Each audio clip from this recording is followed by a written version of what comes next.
been a minute. I have some explaining to do. I was planning my wedding during a pandemic. Got married. Came back, went on a honeymoon. Came back, bought a dog, and then got COVID for 2 weeks. So I've been on the DL for quite some time now. So my apologies. We're back. And this past weekend, we're just going to dive right into it. Actually, you know what? Before I do so, we got a new co-host here. We got Amy Beitz. Amy, introduce yourself. Amy Beitz. I'm actually Tony's older sister. I know a lot about sports, mainly because my husband makes us watch ESPN all day long. Biggest hockey fan in the family. Biggest. Well, she likes the Cyclones. I like the Cyclones. Big Capitals fan. I prefer the NHL, let's be honest. Awesome. But I don't know anybody who knows more about the Cyclones than Amy for some reason. Actually, when we were talking about Amy coming on, she wanted her name to be Buzz with Fuzz. So one thing we need to It's the segment. Buzz with Fuzz. So one thing we need to do eventually is Amy Bites. The Buzz with Fuzz. Yeah, so I got her on here. She's going to be a co-host in here helping me out. So basically, let's just get into it. This past weekend was a kick to the groin. Take my heart out, stomp on it, put it in tears, and then dump gasoline in that bucket, and then also set it on fire. Disappointment all around Cincinnati. Obviously, elephant in the room, Joe Burrow goes down. Absolute havoc going on in the Bengals locker room, apparently, as of Wednesday morning for some reason. No idea why, but and also the UC Bearcats getting absolutely bent over in the middle of the college football power rankings. So starting off, we'll go with Joe Burrow. I don't even know what. We need to talk about Zach Taylor too. Well, Zach Taylor is. I don't even know who to blame. You can't really blame anybody. It's something that just happens in football. But one thing I can't go unannounced is how many years we have ignored the offensive line issue. Andy Dalton. Correct me if I'm wrong, but Andy Dalton is not a bad quarterback. He needed an O-line. He just beat. Who did they beat? Dallas beat the Vikings. Is that right? This past week, and the guy's actually not that bad when you give him an offensive line. So basically, what we did this past year is we drafted a franchise, basically ahead of the entire organization, to completely rebrand, start over, and give the Cincinnati Bengals a brand new chance. The guy played unbelievable for the first nine games due to the fact that he's been sacked 32 times in the first 8-9 games. That's unbelievable. And I can't believe that Zach Taylor, or again, it's not even Zach Taylor, it's the front offices at Cincinnati that don't want to spend the money on an offensive line. And and he stuck up for them. He's sticking up for them instead of being what the hell are you doing? Exactly. And also, what actually really pisses me off and what really, fires me up is people have different views on paying running backs. I'm not one of those guys. So what we did this past offseason, I think Joe Mixon is unbelievable, but we decided to pay him $48 million for 4 years. I think Joe Mixon is one of the best running backs in the league. However, what was that? Agreed. Yeah, paying running backs, there's no meat to the bones. Yes, Joe Mixon puts asses in seats. I hope the best for Joe Mixon. I don't think that paying a running back actually helps us. So we paid him $48 million, where we could have found some other running back, P. Ryan. He's doing he's doing great. Who we pay $2.5 million for 4 years or something like that, and then we can go throughout our entire season and spend that $48 million on an offensive line to protect our face of our entire franchise. So my thing is, after looking at the statistics and to back my argument of paying running backs and what good teams do, we look at the Kansas City Chiefs. They have Clyde Edwards-Helaire. They paid him for 4 years, $10.8 million. And they're sitting at 9-1. The Buffalo Bills, 7-3. Devin Singletary paid $3.9 million. Packers with Aaron Jones paid him $2.6 million over 4 years, and they're 7-3. The Seattle Seahawks are 7-3, and Chris Carson got over the past 4 years is getting paid $2.4. We paid Joe Mixon $48 million for 4 years, and we're 2-7-1. The Cowboys paid Ezekiel Elliott $90 million over 6 years, and they're 3-7. The Panthers paid for $64 million for Christian McCaffrey for 4 years, and they're 4-7. Are we not seeing a trend on what works and what does not work? There's 2 exceptions in the league I would give. I would say Dalvin Cook, and obviously Derrick Henry. They paid him over, I think, $50 million. But that's because they surrounded their entire offense around Derrick Henry. That's my opinion there. I think we could have spent that money. And again, I love Joe Mixon. I think he is fantastic for the city. But for buying wins, I think you need to spend that money on an O-line or at least one extra offensive lineman instead of a running back. Because behind a good O-line, you can put anybody back there. Well, I do think, though, because I am a big Joe Mixon fan, but I do think that with the 2021 upcoming draft, aren't we, pick 3? We're pick 3. Yeah. Well, depends on how we end. With Ryan Finley, we're probably going to get another first-round pick because he's absolute garbage. But I feel like we can go O-line. We need to go O-line for sure there. But I don't know. I'm a big Mixon fan. I feel like he kind of brings the same vibe that Ocho brought. He does. And I feel like for Cincinnati, we need that. And with Joe Burrow, I saw a tweet that Mixon put out. He's like, Joe to Joe next year. I don't know. I just feel like we need the 2 of them in Cincinnati to get the vibe up, and then we need to go O-line, and we need to really get our O-line strong. It boils down to our offensive line, and the fact that our front offices are so damn cheap that they won't protect. They drafted a 23, 24-year-old running back, or quarterback, and didn't get the offensive line. We were sticking with Bobby Hart to protect him. That's unbelievable. And then we go into how there was an interview with Joe. I think it was the 3rd game. Or no, it was after the Eagles game. He got knocked down 19 times. And they were like, Joe, how you feeling? And he's like, I'm good. And, he's a 24-year-old kid, but that doesn't last in the NFL when you're getting knocked down 19 times a game.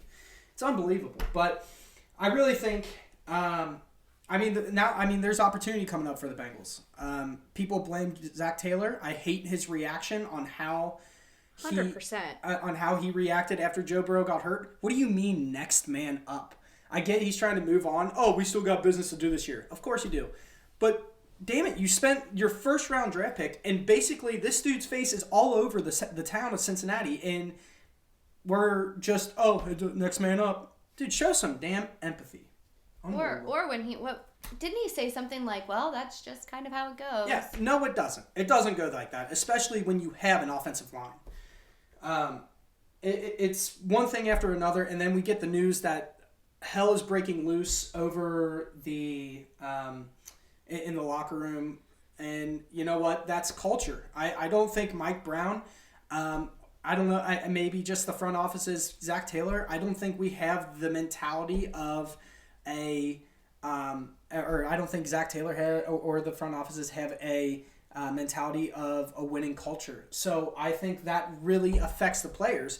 And then you've got people, like Amy said, like Joe Mixon, who's out there and he's just the light in the darkness, or Joe Burrow, who's that same thing, or T. Higgins, who's another person. T. Higgins, heck yeah. T. Higgins. So if you're a betting man, and you're wanting to win some free money, always bet the over for T. Higgins on yardage because the guy's going to cover.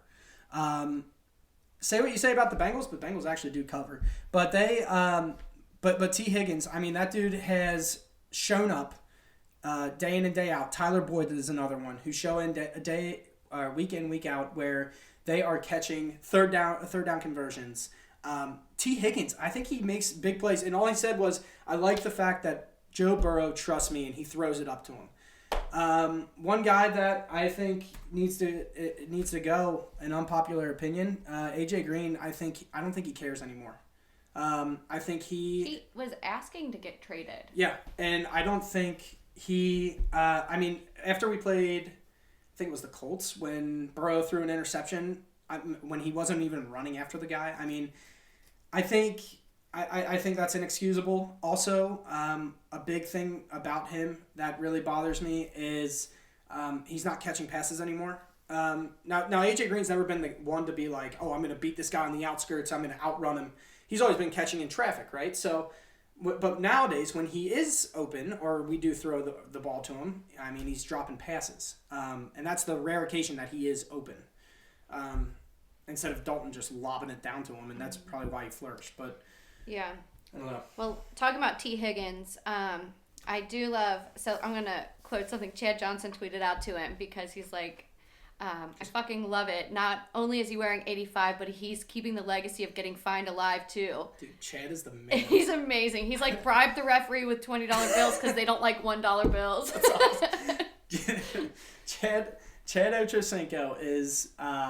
The thing you gotta love about him is he just like stays a Cincinnati guy. Like he lives out in Miami, and then he wakes up, he eats his McDonald's, and then he just like he is with the Bengals through and through. And plus I think he is guiding T. Higgins a lot. I agree, and I like that a lot. I mean, he tried that same thing with John Ross, and it didn't work because John Ross, quote unquote, wanted to get a new start at a new city. Get out! Can't catch a football. And then he wanted to get traded like he had actual value.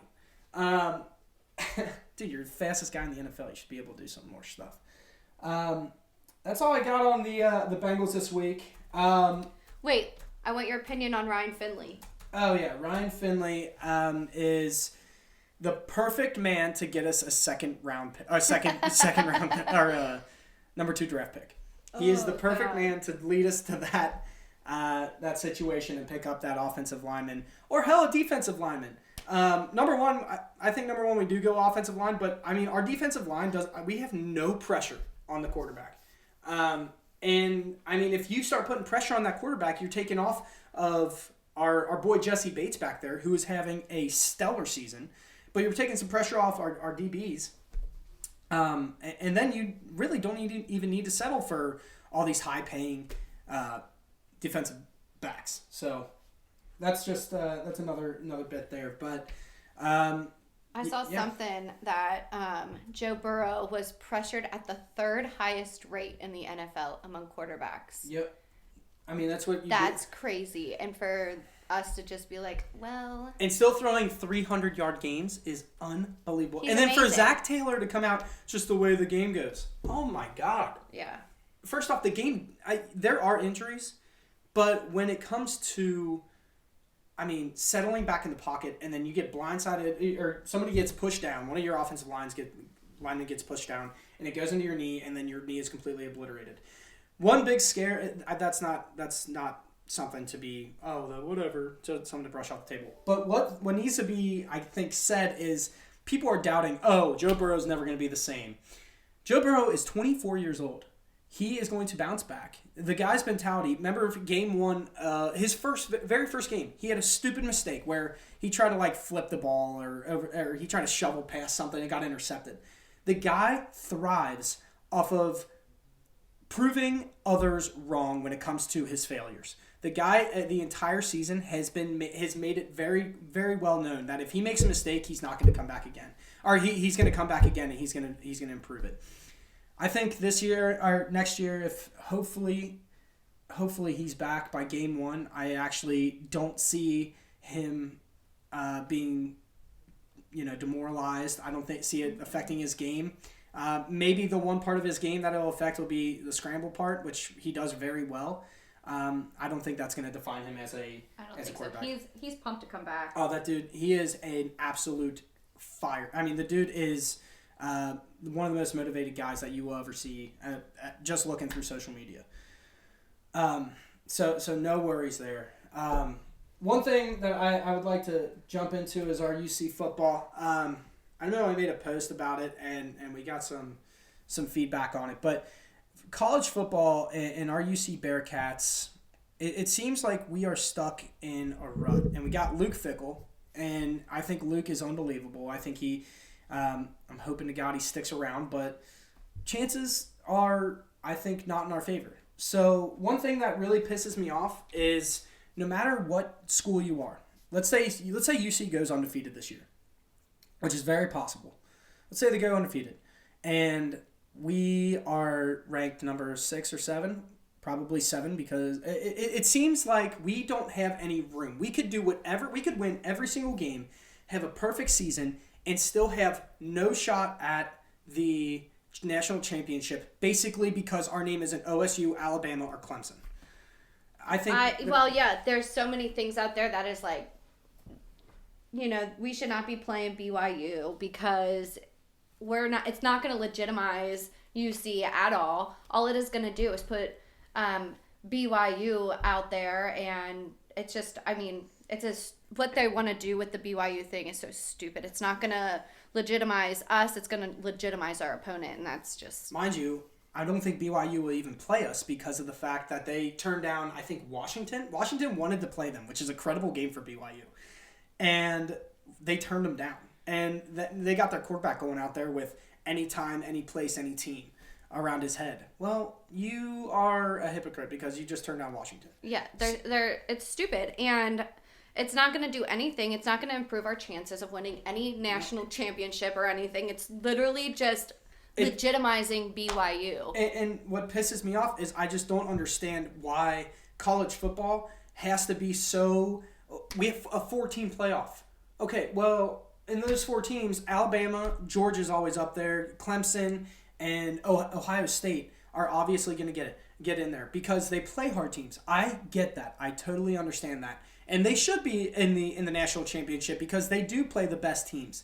Or they should be competing for the national championship. What I'm saying is they need to extend that playoff to at least... You can't tell me that if a top 10 team is undefeated, they don't even have an opportunity to compete for the national championship. And it is about money. But you know what's the best recruiting style? Or what's the best way to get a nice recruiting class? Win a national championship. Nobody gives a shit if you go to the Orange Bowl or the Tostitos Bowl or the Belk Bowl. Nobody gives a shit about that. Mm-hmm. You win that, big whoop. Who gives a shit? It's not the national championship. And these kids go into college and they start their season, and no matter what they do, Des Ridder, our quarterback, no matter what the poor kid does, it's basically a waiting game for him. He could win every game, and we're just waiting for Ohio State or Clemson or anybody, any of the top 4 to lose. Mm-hmm. And then you look at a team like Texas A&M, who is ranked 5th, and they are in the same division as Alabama. They lost one game, and they're right there. They're ranked 5th, and they're not going to have an opportunity because of that one game, and they are they could definitely compete for a national championship. I just think it's very flawed. I don't think it's very... It's kind of hard when you get to this point of the season where UC is looking at an undefeated season and we're looking at settling for an Orange Bowl or something stupid like that. And what's even the point? But yeah, it's stupid. I don't know. I think we should get into the buzz with Buzz. For sure, we need to get something for that. Contact somebody who's got the deepest voice we know. The buzz with Buzz. Amy, tell us about our clones. Listen, okay, so the Cyclones are starting their season in January. They are doing the ECHL came out and they want to do a split season. That's the only way they are going to. That's the only way they're going to allow the season to happen because they canceled everything else for the remainder of 2020. So starting in 2021, the Cyclones are going to have their season, I think it's January 15th. As long as Daddy DeWine allows us. As long as Daddy DeWine says. Daddy DeWine. We don't want to get spankings from Daddy DeWine. Daddy DeWine has to allow us. It's January 15th, and they're going to have a 62-game season. It should be pretty fun. So Mason Mitchell, he signed again. Big fan of Mason Mitchell. If you know me, you know that I love the hockey stuff. Give us numbers. Okay, Mason Mitchell, number 8, Justin Big, 46, and Jesse Schultz, number 19. They're so good, and they're all coming back. Not to mention that we have a hometown duo coming. They are both Cincinnati natives, Chris Crane and Jason Tackett, so that'll be fun. I'm just really looking forward to the upcoming season. I mean, our kids are those boys, especially coming out of Cincinnati, playing at the Gardens as a kid. I can imagine are going to put the biscuit in the basket a bit this coming season. Yeah. So, I mean, you know, our clones, but really, what are we looking forward to? I mean, hopefully, again, as long as Daddy DeLine allows us, we can have our Wednesday night dollar beers. Dollar beer, dollar hot dog. Yeah, I'm really pushing for that. But yeah. Hopefully we can do that. Who knows? We'll see. I think. I mean, I went down to a Bengals game this past. Well, what was it? It was a couple weeks ago. It was the Browns game, right? Weird, very weird vibe. People aren't in the screaming "Who Dey" or whatever it is, but it's just not the same. So I'm really hoping that we can get back to that. But I mean, we went down to Grail and we couldn't even stand up. It sucked. But yeah, now I mean you can't even do that after 10. So yeah, Daddy DeLine's watching. Just watch it. But yeah, that's basically what we got today. Amy, you got anything else over there? I don't think so. I mean, just catching up on the last couple months. Oh yeah, last month. I didn't even get into. I actually had a podcast ready and I recorded with Nick. It was really good.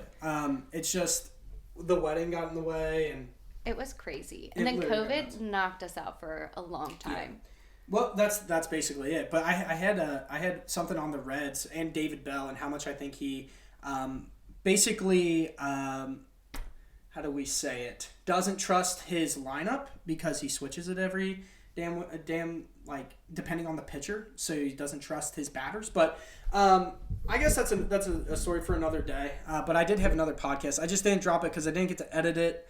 And it was really good. But I need to get Nick back on here as well with me, Nick and Amy. That'll be fun. That'll be a fun one. But yeah, that's basically what we got here. I'm gonna be posting. It's not gonna be necessarily every Tuesday, but it's gonna be kind of just when we can do it. But it's definitely gonna be hopefully once a week. Other than that, that's basically all I got today. Think of anything else? I don't think so. I think outside of there hasn't been much going on. No, that's basically it. I think also the rebranding. So basically what we're going to do is it's going to be turned into outside of Cincinnati sports. So it's basically going to be I'm a hockey fan, so I'm big into we love the Predators. I love Washington. Yeah. So it'll turn into hockey. It's going to turn into talking about how the Browns are somehow winning games, stuff like that. Mm-hmm. The teams outside of Cincinnati, just because there is a lot to talk about with that. And I do feel like people in Cincinnati, there's a lot of different. Not everybody is diehard Bengals. You find, for some reason, Dallas fans are literally everywhere. It's so bizarre. Steelers. Yeah. I'm not going to be covering like happy stories about the Steelers, but I'll tell it how it is. They got a squad this year who's 10-0, but have they played anybody? They played the Titans. Who did the Titans lose to? Oh, the Bengals.